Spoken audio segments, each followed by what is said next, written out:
Fabiano Silva, muito bem-vindo da Tema Ambiental, construindo um futuro sustentável, indicadores ambientais na mineração em face do engajamento crescente da população e dos impactos das mudanças climáticas.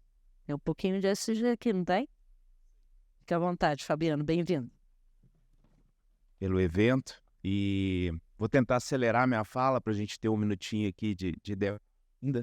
É um prazer estar aqui, falar de tecnologia, né? A Tema é uma empresa que surgiu dentro de um centro de pesquisa, é um spin-off, né?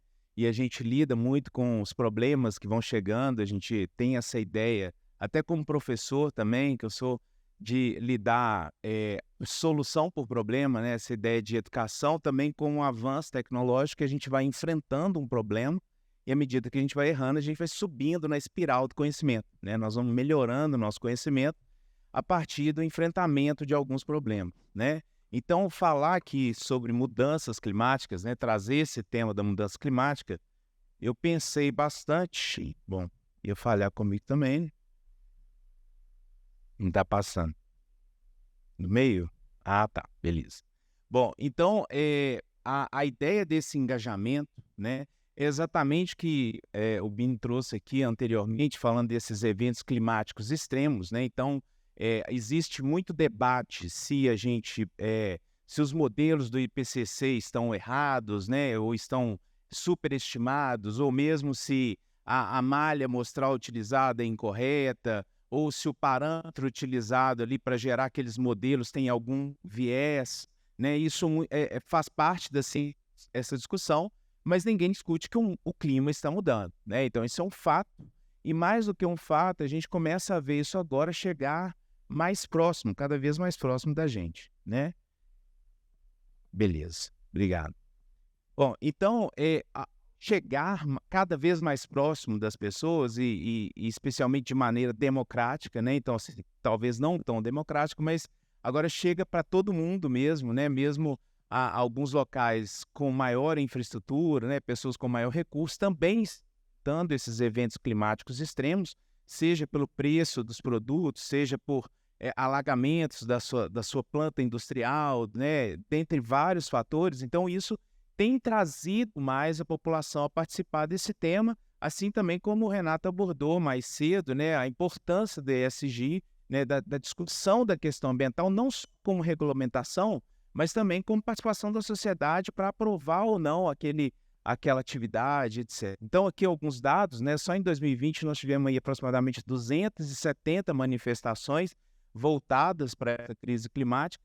E o Fórum Econômico Mundial trouxe que 78% dos jovens acreditam que as questões ambientais são as mais urgentes, ou seja, são alguns dados que comprovam a participação cada vez mais efetiva da população sobre esse tema, né, e a cobrança disso, e até mesmo que o público cada vez mais crescente disposto a pagar mais por produtos que tenham essa cadeia sustentável, né? Então, isso a gente vê desde o produto, desde o ponto lá da cadeia, né, produtiva, como também até na valoração de alguma ação na bolsa, etc. Né? E aí segue a isso, paralelo a isso, nós temos um investimento enorme, em especial o setor da mineração, voltados para tecnologias cada vez mais sustentáveis. A mineração, especificamente, ela já era muito cobrada, ou é ainda, né, e cada vez mais cobrada pelos seus impactos, né, assim, de maneira legítima, né? Então, se é uma atividade de alto potencial poluidor, degradador, ela tem mais responsabilidades, né? Ela tem que investir mais com essas contrapartidas, com as ações de mitigação, etc. Então, já era um setor que investia muito na área ambiental e que agora cada vez engajado exatamente porque isso reflete também no mercado, né? Então, empresas com ESG mais sólidas, né, elas têm menor volatilidade no mercado. Existe estudo que mostra aí uma valoração de aproximadamente 10% da sua ação se ela está ranqueada entre as empresas mais sustentáveis. Então, isso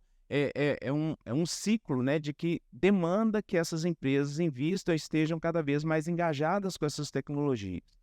E os investidores estão cada vez mais considerando esses fatores, né, como parte disso, gerando aí aproximadamente fundos no ano de 2020 de 288 bilhões, né, voltados para esses fundos sustentáveis. Então, como que sociedade participativa, atuante, entender, vez mais acessível aos dados, como que ela vai avaliar se a sua corporação, e aí no nosso tema de hoje aqui, mais específico a mineração, se é uma corporação que tem responsabilidade ambiental? Ou seja, como que eu posso, como cidadão, avaliar se aquela empresa ou aquele produto que eu estou consumindo, ele é realmente sustentável, né? Isso é um desafio para nós e para todos, né? A indústria da mineração ela tem investido muito, não só nos seus programas de regulamentação, né, de regularização das suas operações, mas também em técnicas cada vez mais sustentáveis. Muitas vezes até mesmo para reduzir alguns custos, né? Porque isso está associado a outros tratados também, alguns incentivos fiscais, etc. Então, esse é um número real e a palavra-chave dessa conversa hoje aqui, desse desafio, e apesar de falar de tecnologia, a gente está falando de uma coisa muito antiga, que é a palavra-chave comunicação, né? Então, a ideia de como a gente precisa enfrentar esse problema da comunicação. Não sei se vocês chegaram a ver um livro que ficou bem famoso aí, que é o Sapiens, né?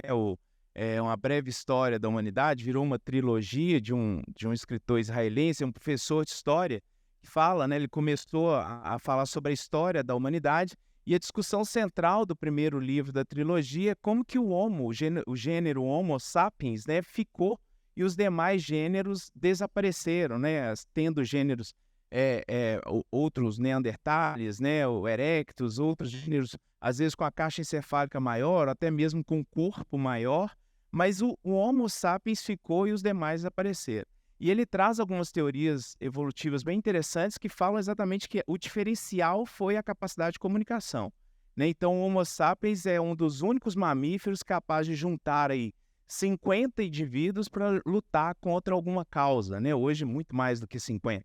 E isso pode ter sido uma chave para que essa espécie, né, tenha se mantido, esse gênero tenha se mantido e os demais desapareceram ao longo da história. E hoje ainda, se a gente refletir, boa parte dos problemas que nós temos, seja em casa ou seja na própria indústria, né, está na falta de comunicação, né? Então, ainda é um desafio e ainda é um ponto-chave para a gente conseguir avançar as conquistas ou em diversos aspectos, né? Aqui só um exemplo bem tosco, aqui um print, né, de uma imagem satélite aqui, a Mata do Jambreiro, né, que está no entorno de Belo Horizonte, e como essa região aqui do entorno, a área mais valorizada, né, metro quadrado mais valorizada aqui da região metropolitana de Belo Horizonte. Ali a gente tem até alguns nomes, né, para dizer que isso é verdade, Mansões, Ville de Montaigne, né, um nome francês, para pobre nem conseguir dar endereço, né, de morar ali. Mas, ou seja, essa corrida, se a gente arrastar ali, ó, Vila da Serra, Belvedere, são vários bairros que margearam a única mata que sobrou, né, na região metropolitana de Mata Atlântica, porque a demanda hoje da sociedade de morar próximo a uma área mais preservada, né, que tenha aí uma qualidade do ar melhor, que tenha a possibilidade de fazer um passeio numa trilha no fim de semana, e até mesmo benefícios. Hoje o Estadão trouxe, de manhã, eu estava lendo, uma reportagem, um estudo de uma universidade americana mostrando os efeitos positivos de morar próximo de uma unidade de conservação, né, de uma área preservada. Isso aqui é uma área que foi preservada pela compensação de mineração, né? É uma reserva particular que foi comprada, né, pela compensação de mineração. Então, além de, ou seja, não quer dizer que é um favor, não é essa a ideia, mas olha a importância da gente comunicar não só a função ecológica que uma mata, sim, dentro de um grande centro urbano, onde boa parte da sociedade foi morar, né? Então, a gente acumula aí quase 80% da população morando nos grandes centros urbanos, buscando qualidade de vida, que seria emprego, lazer, etc., mas do ponto de vista ambiental há um contrassenso, né? Os grandes centros, a gente não tem um rio legal para passear, para tomar um banho, né? A gente não tem uma qualidade do ar melhor. Então, do ponto de vista ambiental, é imputa para a gente, né, fazer a qualidade de vida melhor nos grandes centros, que é onde boa parte da população no mundo, né, só no Brasil, não migraram, né, que morar nos grandes centros. Então, além da função ecológica, mata, sim, serviços ecossistêmicos importantes, né, ou seja, que chega lá na população. E como que a gente está comunicando isso? Quem sabe disso, né? Será que a população sabe que se a gente não tivesse preservado uma área assim, seguindo uma técnica, isso aqui também não teria sido explorado, ou teria pegado fogo, ou teria de outros fins, né?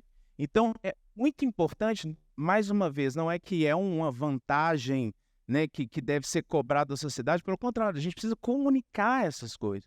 Isso precisa ser dito, porque isso não é só aqui, é um exemplo muito próximo nosso, onde está acontecendo o evento, mas isso é comum no Brasil todo, né? A gente vê desde praças preservadas por essas compensações, áreas na Amazônia. Então, é bem importante não só que a gente comunique, como também a gente meça, né? Consiga medir os efeitos positivos de ações assim. Então, hoje a gente tem um momento, e cada vez mais, que as tecnologias evoluem para a gente cada vez ter mais medições.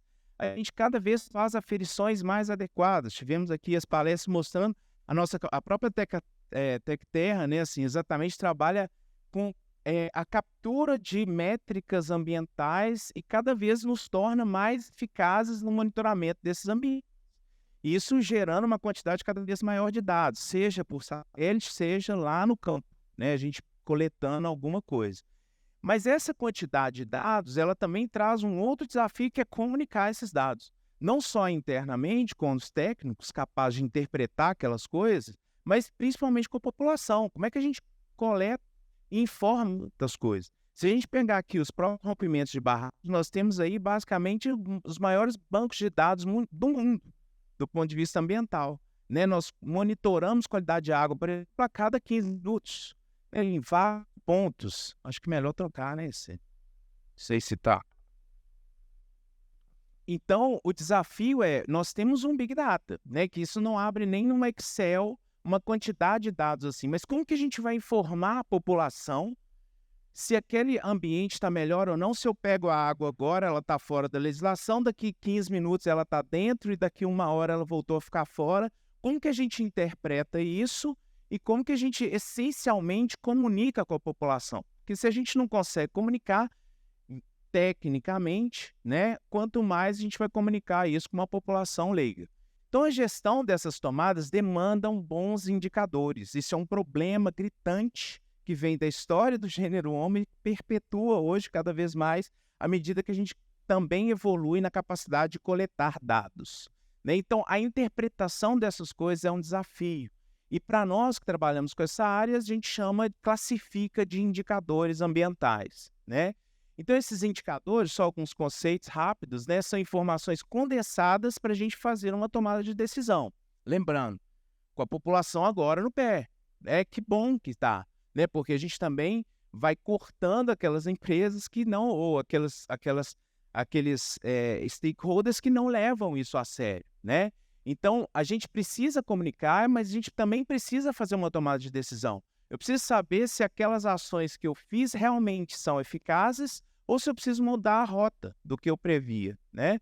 Então, a gente tem muitos dados. Esses dados, né, por exemplo, oxigênio dissolvido, riqueza de espécies, uso e ocupação de solo, a imagem, como que eu vou tratar aquela imagem satélite, se eu estou emitindo gás, isso são variáveis, né?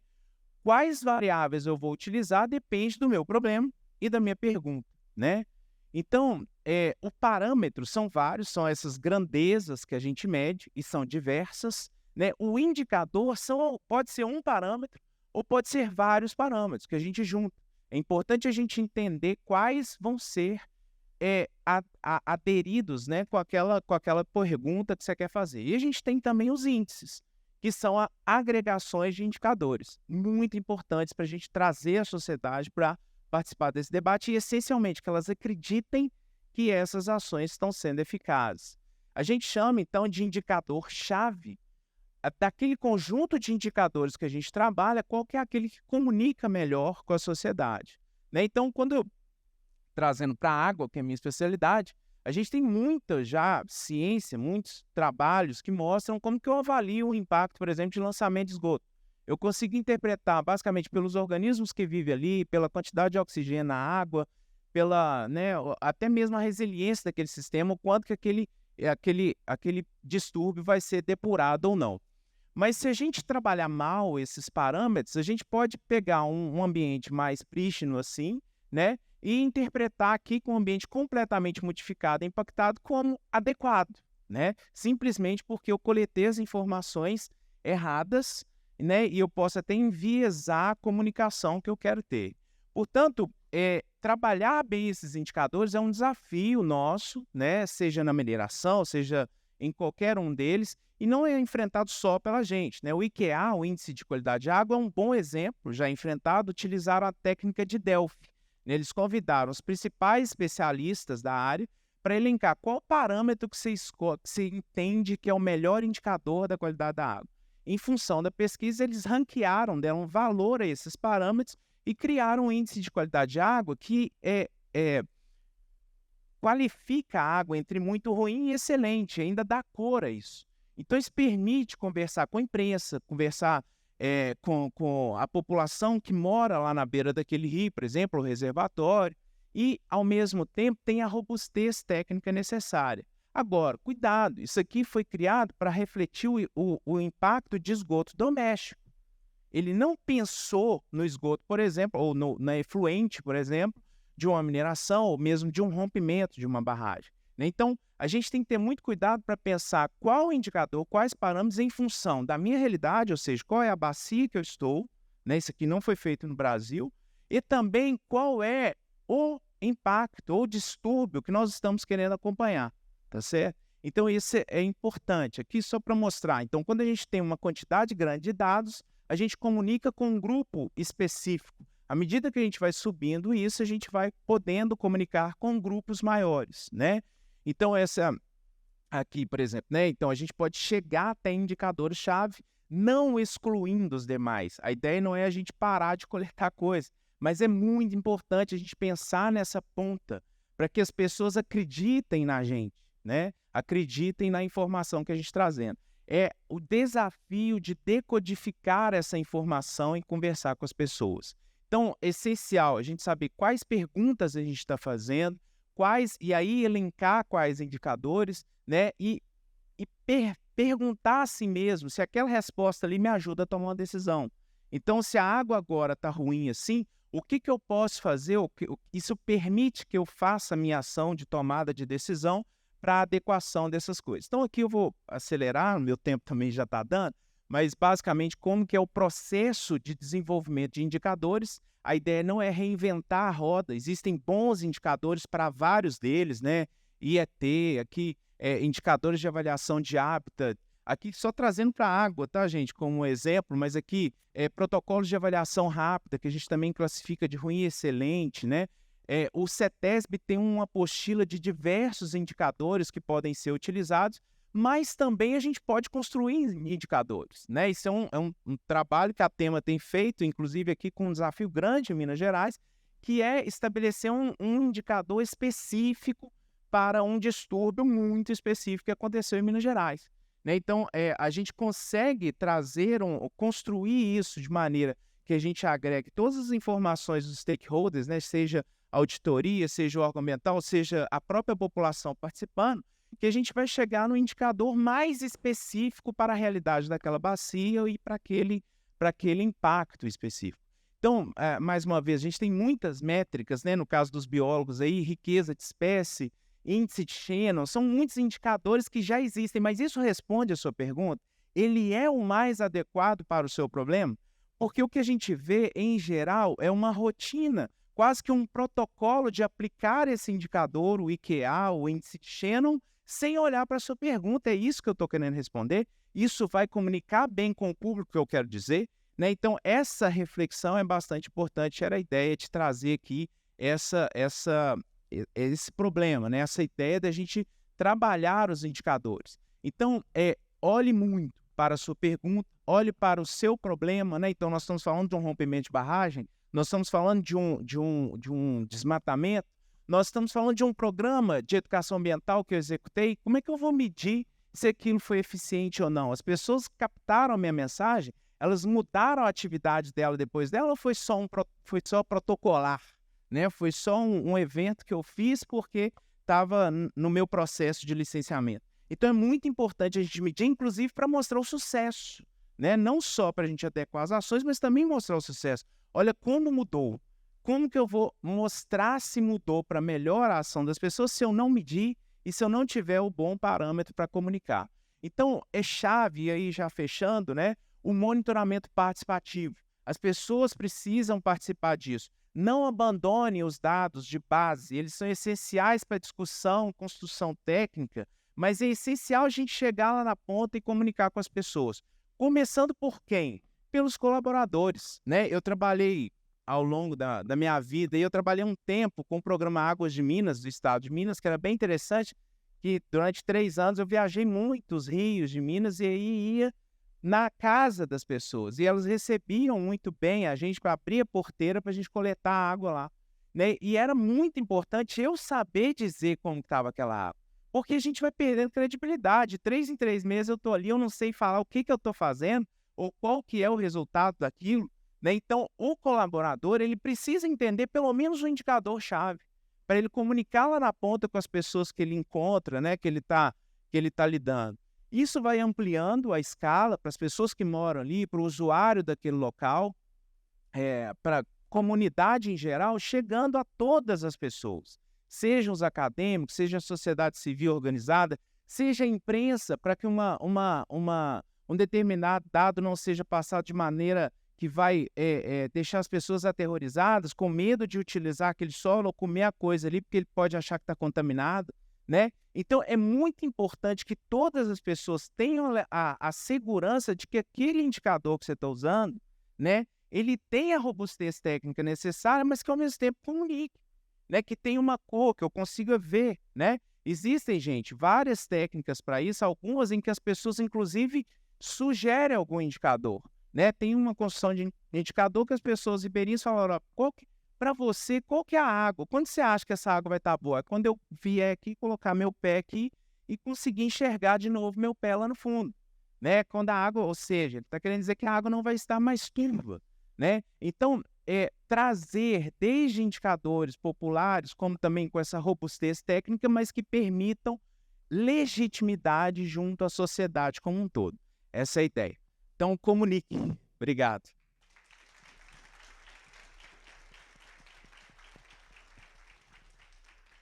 Fabiano, excelente. Estou aqui, ó. Mudei um pouquinho. Parabéns. A sustentabilidade, o futuro da mineração no nosso país não é só tecnologia, é dados e transparência, é isso? Desses dados? Muito bom. Pessoal, eu vi aqui um pouquinho, eu fugi ali de cima para dar uma esquentada. Aliás, já pedi para aumentar. Aumenta o ar ou diminui o ar? Qual que é o termo certo? Aumenta a temperatura. Vamos bater um papo com eles? Quem quer fazer uma pergunta? Ixi, que surpresa. Ninguém? Eles foram tão claros assim? Oh, vamos lá.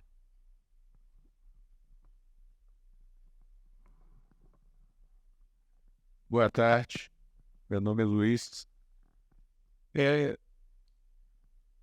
Pela exposição que foi feita aqui pelos 3 palestrantes, eu não cheguei no preço. Apesar do montante de água que é utilizado na mineração não ser tão significativo assim, grande parte dos conflitos que a gente tem com a mineração hoje diz respeito aos recursos hídricos. Você pega, por exemplo, a região do lítio, que é no Médio Jequitinhonha, que é a região de maior escassez hídrica do estado.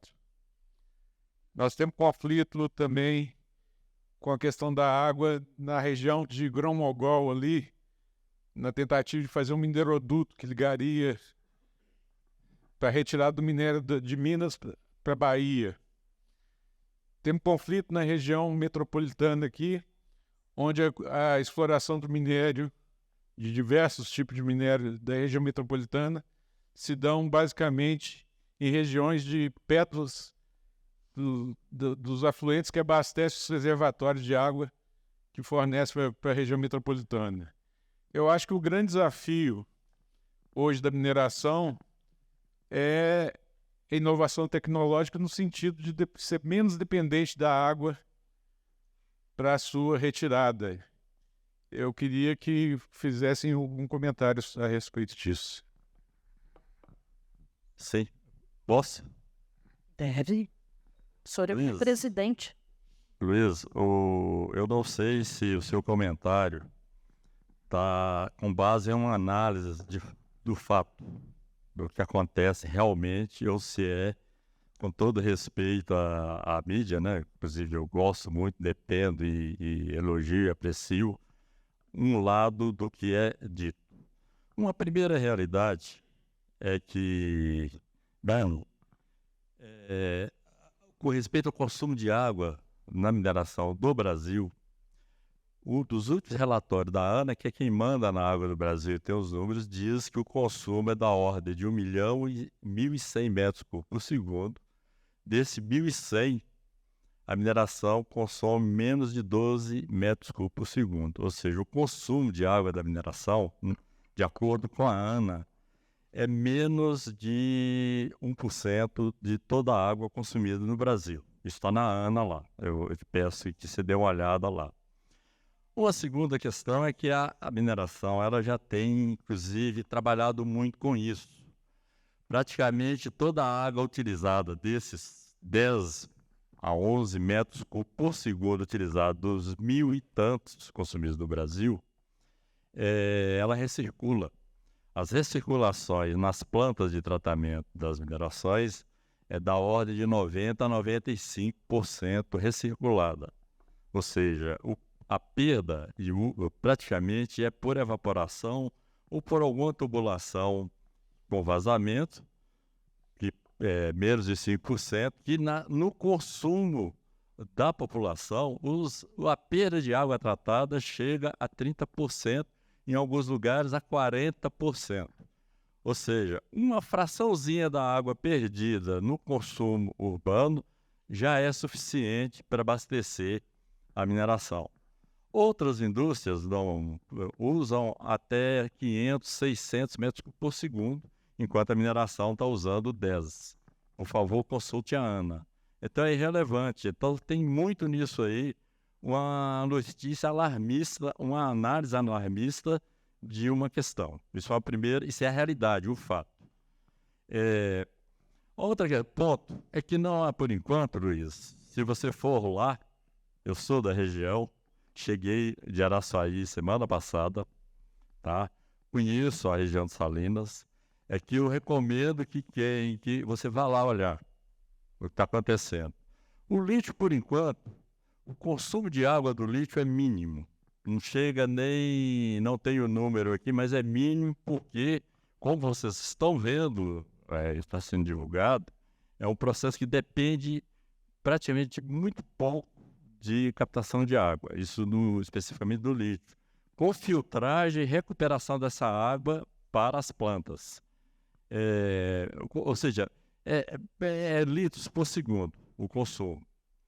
Isso é a mineração como um todo. Para esses 10 a 11 metros cúbicos por segundo, produz empregos diretos na ordem de 300 mil e indiretos de 1 a 3,5 milhões para esse pequeno consumo de 10 litros por segundo.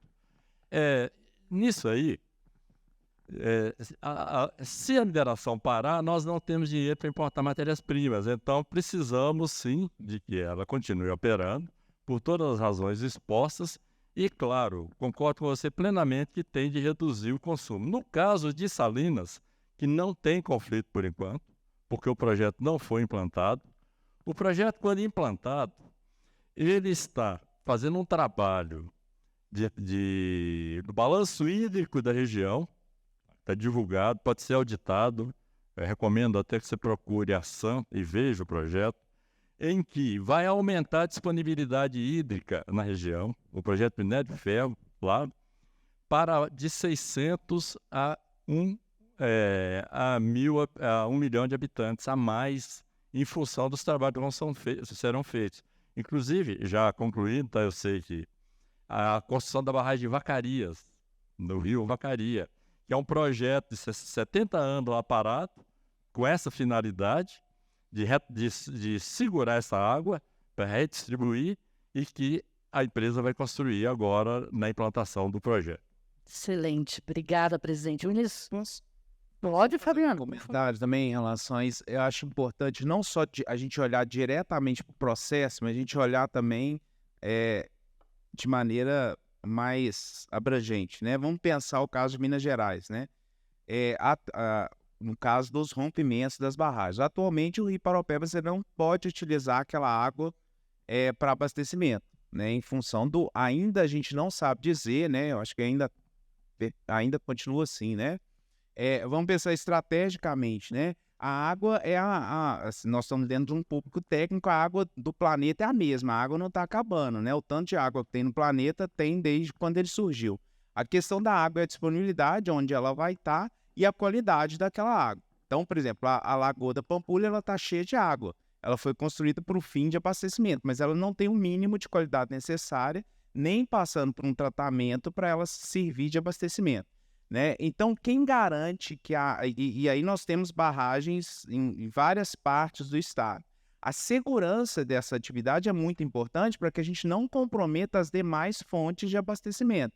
Então, esse olhar, ele tem que estar não só, obviamente, diretamente no processo, mas também nos seus possíveis efeitos, né? Então, num caso de rompimento numa barragem que tenha vínculo com o Rio das Velhas, a gente teria um importante fornecedor de água para a região metropolitana que estaria comprometido. Isso seria grave do ponto de vista, né, de gestão. Hoje nós temos Várzea das Flores, dos 3 principais reservatórios que abastecem a região metropolitana, nós temos Várzea das Flores quase atingindo o limite mínimo de qualidade de abastecimento, né? Então, assim, quem vai garantir que aquela água pode, então, continuar sendo utilizada para abastecimento humano, né, fonte principal, né, com segurança, né? Mais uma vez, para a gente pensar, inclusive, nos indicadores, né? Quais parâmetros a gente vai utilizar, por exemplo, que choveu forte no ano de 2020 e 2021. Quem garante que aquela água que extrapolou o rio, né, que estava cheio de rejeito, ela tem aquela água subterrânea ou aquela área marginal, ela não está contaminada ou ela não tem, ou ela tem limite, ou ela tem a qualidade mínima necessária para continuar sendo utilizada para o fim diverso que seja, né, seja irrigação, etc. E só para complementar muito rapidamente, né, quando a gente fala em água para consumo, os 30%, né, que o professor aqui comentou que acaba se perdendo na tubulação, é uma água tratada. Então, nós estamos falando de um volume 30%, né, dessa água que é consumida nas grandes cidades, 30% é perdido, mas não é uma água, é uma água que já foi tratada, já teve todo um investimento, né? Só que é uma coisa que nós não estamos vendo, né? É uma coisa visível, né? Mas é mensurável. Então, só para complementar um dado aqui que o professor trouxe. Bom dia a todos, parabéns pela exposição. Meu nome é Arnaldo Vasconcelos. Eu queria pegar um gancho no tecnologia e inovação, que foi muito falado aqui. Nós temos aqui, tanto do lado da indústria de mineração, como do lado da indústria de tecnologia, que vem buscar ou em oferecer essa tecnologia. Desculpa. Eu gostaria de olhar um pouco de um ângulo diferente para ver se a gente consegue encaminhar uma variação de ofertas, né? Cada vertical, cada indústria tem as suas restrições para a evolução. O presidente da SENG mencionou vários pontos aí. E como é que a gente poderia olhar quais são os estrangulamentos que a vertical tem na mineração que seriam críticos, que deveriam ser atacados de forma tecnológica? Ou seja, quais seriam os principais pontos que hoje, ou na sustentabilidade, ou na segurança, que nós deveríamos focar a tecnologia para resolver isso de forma a garantir que todo o sistema funcione bem?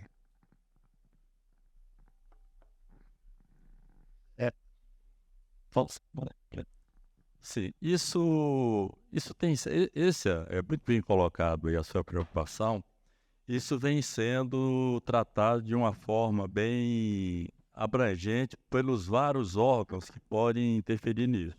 As próprias minerações, representadas pelo IBRAM, mais o Secretaria do Ministério das Minas e Energia e a própria sociedade. Isso vem sendo discutido em vários fóruns, tá? Um deles é a própria Câmara de Mineração do Copan, que aprova as licenças, e seminários e congressos. Um ponto principal deles está com base na redução no tratamento dos resíduos, que vai desde a forma com que os estéreis, material que não tem um conteúdo metálico econômico, que são depositados, desde a forma de disposição desses materiais, dos rejeitos, que são, inclusive, a construção de barragens seguras, porque os rompimentos que nós tivemos, os já 9 rompimentos dos últimos 40 anos, principalmente em Minas Gerais, a principal causa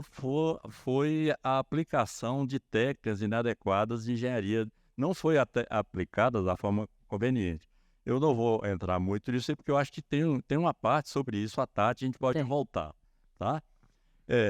Na mineração especificamente, uma das linhas de pesquisa e desenvolvimento é para a redução de geração desses resíduos, se gerados, se não houver como evitar, a forma de dispor para que não tragam riscos para a sociedade e até os terrenos usados sejam reaproveitados. As pilhas. Eu acabei de ver na visita essa semana uma pilha de estéreo toda construída em cima, revegetada, que não dá nem para perceber que ali é estéreo. As produções, as minas de bauxita e para alumínio, a maioria em Minas Gerais já estão retomadas. A qualidade do terreno, dos locais de lavra, passa inclusive a ser superiores ao que era antes, porque é feito acompanhamento de agrônomos, a recomposição, devido corrigidos, e tanto para a floresta como para plantações. Um outro exemplo de locais recuperados da mineração, você já citou muito bem a preservação da Mata do Jambreiro, é o Parque das Mangabeiras. Não sei se todos aqui conhecem, tiveram a oportunidade de conhecer. Era uma mineração que gerou matérias-primas para a construção da cidade, inclusive a maior parte delas. Hoje tem uma praça de esporte, tem uma floresta, Mata Atlântica lá preservada, e os locais estão devidamente devolvidos para o uso da sociedade. Então, uma das áreas em que se atua, são várias, tá? É exatamente na questão dos resíduos e recuperação dessas áreas degradadas. Isso, inclusive, depois eu posso pegar o seu contato para te mandar um trabalho que nós apresentamos em outros congressos que se chama Sequenciamento Verde, especificamente dirigido para essa recuperação dos terrenos. Então, são vários esforços.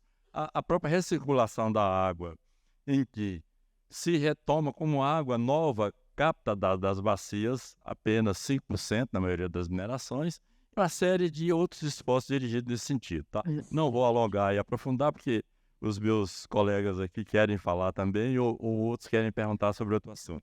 Não, tá ótimo, presidente. Eu gostei do senhor, viu? Vamos conversar com ele mais também. Gostei de você também, viu, Fabiano? O Williams já é suspeito. Pessoal, valeu amanhã, não? Valeu mesmo? Não percam as cenas dos próximos capítulos. Às 14 horas, inclusive, a gente tem uma presença internacional. Primeiro fotinho já nasceu internacional. Por que não perder as cenas dos próximos capítulos? Vamos recapitular lá a palestra do Renato, né? À tarde, às 14 horas, esse moço aqui bonito, a mulher dele não está aí não, né?